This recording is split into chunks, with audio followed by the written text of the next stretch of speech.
Connecting the communications cables.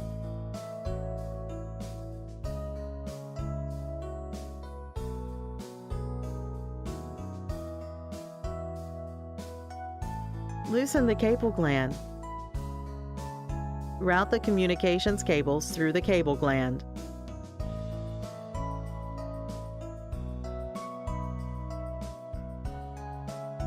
Connect the cables to RJ45 connectors.